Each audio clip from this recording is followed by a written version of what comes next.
ये बहुत सुंदर श्लोक है। श्रीमद् भागवतम के 11वें स्कंद के 14वें अध्याय का 25वां श्लोक है। थीम है, क्या भक्ति की अग्नि से ही आत्मा की शुद्धि हो सकती है या आत्मा शुद्ध हो सकती है? तो उसको धारण से, एक दृष्टांत से भगवान कृष्ण स्वयं उद्धव जी को बोल रहे हैं। यथाग्निना हेममलं जहाति महात्मा भातं पुनः स्वं भजते स्वरूपम् आत्मा च कर्मानुशयं विधूय मद्भक्ति योगे न भजत्यथो माम। बहुत स्पष्ट श्लोक है। यथा अग्निनम, यथा अग्निना धमात्मम, ऐसे समझिए। जिस प्रकार अग्नि के द्वारा तपाने पर हेमम मलम जहाती, हेम का अर्थ होता है स्वर्ण और मल का मतलब होता है उसकी गंदगियां। तो हेमम मलम जहाती, जिस प्रकार से अग्नि के द्वारा धमातम अर्थात तपाए जाने पर स्वर्ण अपने मल को, अपनी गंदगी को स्वयं ही त्याग देता है और पुनः स्वरूपम च पुनः भजते, अपने स्वरूप में फिर से आ जाता है। रूपम, रूपम शब्द यहाँ पे है। पुनः स्वम भजते च रूपम है, तो उसको ऐसे अन्वय किया गया है, स्वम रूपम च पुनः भजते। अब फिर से वह अपने स्वरूप को प्राप्त हो जाता है, यानी एकदम तप्त स्वर्ण के समान हो जाता है। ये हो गया यथा, यथा मतलब दृष्टांत। उसी प्रकार से आत्मा च मद भक्ति योगेना, देखिए दूसरी लाइन में लिखा है आत्मा, आत्मा च मतलब और इसी प्रकार से आत्मा भी मद भक्ति योगेना, मेरी भक्ति योग के द्वारा कर्मानुशयम विधूय, कर्म की जो वासना है, कर्म जो हम समझते हैं इस बात को, कर्मानुशय का अर्थ होता है कर्म, भौतिक कर्म कोई व्यक्ति करता है इस जगत में और उसके बाद उस कारण से भोग की वासना उसके हृदय में निर्मित रहती है। तो फिर से वह कार्य करने के लिए वह प्रस्तुत हो जाता है या उसको प्रेरित करती है। तो कर्मों की वासना को विधूय, वह त्याग देता है, नष्ट कर देता है। और उसके बाद वो कह रहे हैं अथो, लास्ट लाइन में देखिए, भजति अथो माम, और मुझ इसलिए मेरा भजन करना चाहिए। यहाँ पे श्रीधर स्वामी कहते हैं माम भजते, अर्थात मदरूपताम मां पद्यते, अर्थात मेरे स्वरूप को प्राप्त करता है, सारूप मुक्ति को प्राप्त करता है। तो ये बड़ा सुंदर श्लोक है। आप समझ पा रहे हैं मेरी बात? भक्ति योग कैसा है? एक तपस्या की तरह है, एटलीस्ट साधना के काल में। और भक्ति योग की अग्नि के द्वारा जीव शुद्ध हो सकता है। अब एक रुचिकर बात श्रीधर स्वामी कहते हैं कि देखिए, सोने को जैसे आप अग्नि से ही तपा कर शुद्ध कर सकते हैं, साबुन से नहीं।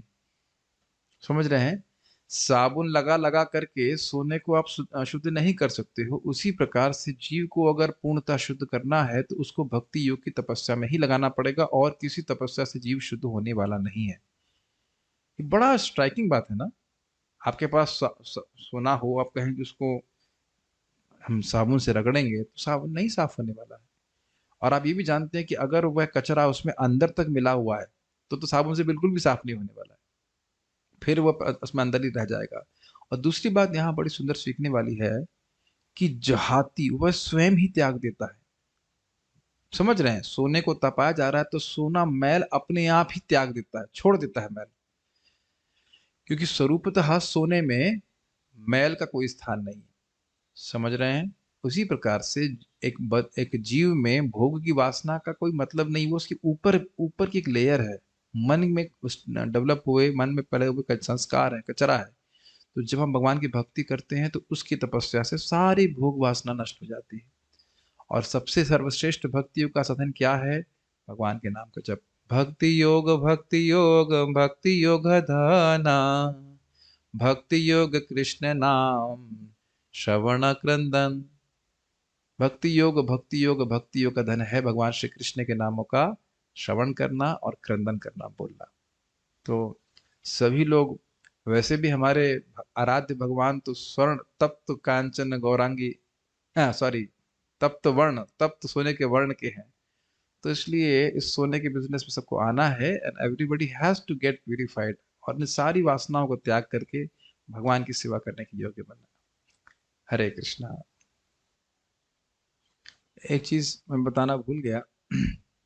चक्रवर्ती पाद क्या कहते हैं? चक्रवर्ती पाद कहते हैं कि यहाँ पे स्वर्ण का अर्थ ये है कि भक्त भक्ति योग के द्वारा शुद्ध होकर के आध्यात्मिक जगत जाता है और आध्यात्मिक जगत में अपनी आध्यात्मिक स्वरूप को प्राप्त करता है, जिसकी तुलना शुद्ध स्वर्ण से की जाती है।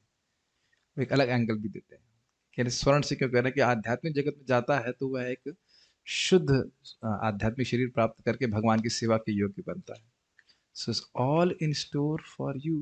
प्रभु जी, I don't like this chanting, it is not suppose to feel good. तपस्या का मतलब ही है कि it is not suppose to feel good.